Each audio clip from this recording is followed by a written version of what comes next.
स्वागत है दोस्तों आपके अपने YouTube channel class 10 math Hindi पर। आज हम शुरू करने जा रहे हैं कक्षा 10वीं के अध्याय 3 को, जो कि दो चरों वाला रैखिक समीकरण युग्म है, जिसके हम सारणियों को समझने की प्रयास करेंगे या कोशिश करेंगे। जो कि हमारी सारणी क्या है, अपना दो चरों वाले रैखिक समीकरण युग्म। क्या है अपना दो चरों वाला रैखिक समीकरण युग्म। तो दो चर वाला रैखिक समीकरण किस रूप में होता है, a1 x plus b1 y plus c1 बराबर 0। और दूसरा समीकरण क्या होता है, a2 x plus b2 y plus c2 बराबर 0।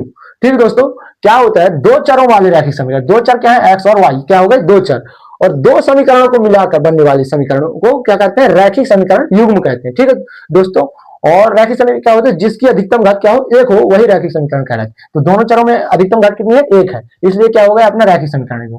अब अपन क्या करते हैं, ग्राफ के द्वारा उनके अनुपातों की तुलना करते हैं। ग्राफीय निरूपण और बीजगणितीय क्या है, जब ग्राफ हल करेंगे तो अपने को अध्याय 3 में ग्राफ, जब दो रैखिक समीकरणों को ग्राफ विधि से हल करेंगे तो अपने को 3 नियम याद रखना पड़ता है। क्या रखना पड़ता है, 3 नियम, जो कि है परीक्षा की दृष्टि से मोस्ट इंपॉर्टेंट। तो अपने सबसे पहले क्या करते हैं, ग्राफ में क्या करते हैं अपना, सबसे पहले समीकरण क्या है अपने पास, a1 x plus b1 y plus c1 बराबर 0। और क्या दूसरा समीकरण, a2 x plus b2 y plus c2 बराबर 0। यह है, अगर हम इन दोनों समीकरणों से a1 बटा a2 बराबर a1 बटा a2 का मान निकालेंगे, अगर वो दोनों बराबर नहीं रहेंगे b1 बटा b2 के, तो क्या करते हैं, प्रच्छेद रेखा करती हैं। प्रच्छेद कैसे करती हैं, अगर a1 और b2 का मान क्या हो, a1 बटा a2 बराबर b1 बटा b2, जो a1 ये a b और c है क्या होती हैं, वास्तविक संख्याएं होती हैं, और a और b कभी एक साथ जीरो नहीं हो सकते। ठीक है दोस्तों, तब a1 बटा a2 बराबर नहीं होता, जब a1 बटा a2 बराबर नहीं होता b1 बटा b2 के, तब क्या होती है रेखा, प्रच्छेदी रेखा होती है। क्या होती है, प्रच्छेदी रेखा। और प्रच्छेद कहां करते हैं, सिर्फ एक ही जगह प्रच्छेद करती है। कैसे, ये जैसे ये पहली रेखा एक ये हो गई और एक रेखा ये हो गई, कहां प्रच्छेद कर रही है, ये प्रच्छेद कर, और प्रच्छेद एक जगह करती है तो क्या होता है, केवल इसका एक हल होता है, और वह क्या होती है, प्रच्छेदी रेखा।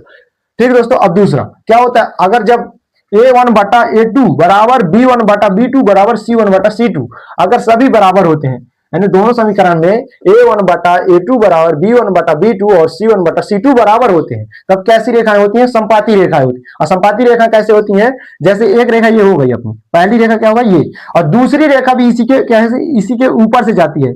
कैसे जाती है, इसी के ऊपर से जाती है। इनके बीच का अंतर क्या होता है, एक भी नहीं होता है, तो जीरो अंतर होता है। जब जीरो अंतर होता है तो क्या रेखा होती है, संपाती रेखा, और उसके क्या होते हैं, अनेक हल होते हैं, क्योंकि अनेक बार यहाँ ये रेखाएं टच होती हैं। क्या होती हैं, अनेक बार एक दूसरे को परिच्छेद करती हैं, अनेकों बार आप परिच्छेद करती हैं, तो क्या होगा, इसका अपरिमित रूप से अनेक हल हो जाएगा। ठीक दोस्तों, अपन तीसरी शर्त क्या है, तीसरी क्या शर्त होती है, समांतर रेखाएं होती हैं। तीसरी शर्त में क्या होता है, a1 बटा a2 बराबर b1 बटा b2 बराबर नहीं c1 बटा c2 के। a1 बटा a2 बराबर b1 बटे b2 तो होता है, मगर बराबर c1 बटा c2 के नहीं होता।